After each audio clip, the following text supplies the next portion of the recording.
Okay, Quickstrike round 2. I'm going to be reviewing this slab here. It's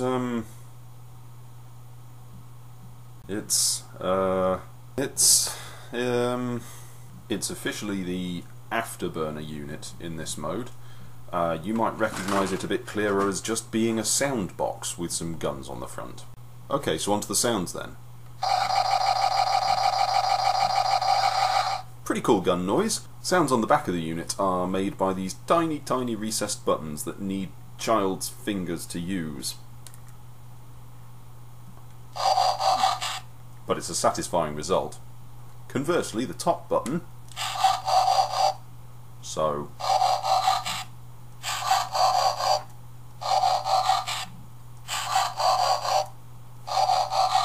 really, it's not actually as bad as I thought it would be. It's red and silver and black, so it follows through the colour scheme from the helicopter, and it matches up really nicely.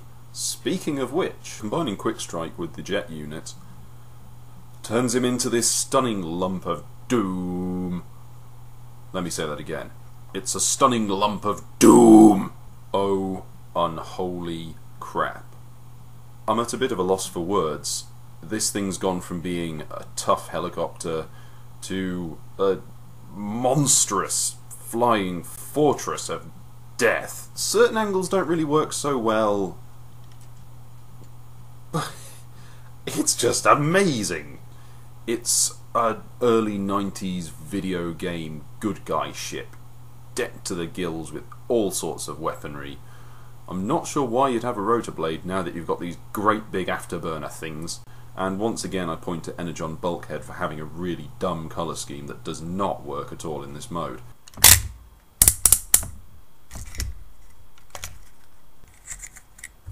When something says Battle Station mode, or Base mode, or Cybertronian mode, usually any of those words can be replaced with the phrase piss poor excuse for A.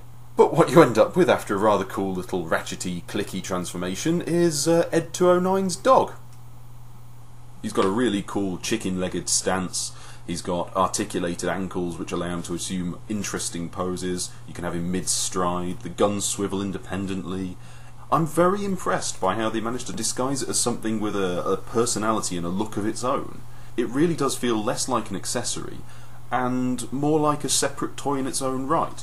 Admittedly, one that doesn't really have much going when it comes to the afterburner mode. And oh, guess what? Helicopter Gerwalk. Yeah, Hasbro, some guy called Otto called. He said his lawyers will phone you in the morning. This is the utterly, utterly brilliant brute mode. I'm not sure if it's officially called a brute mode, let me check. This is Powerlink's Quickstrike.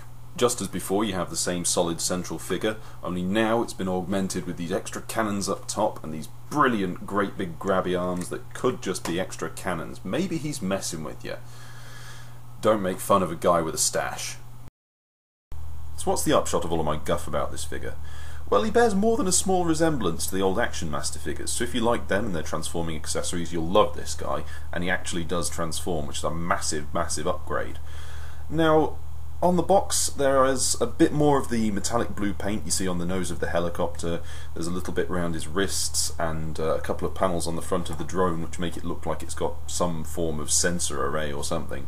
And it's a shame that they dropped those before production. It's a little tiny detail that would have made the colour scheme work that tiny bit better.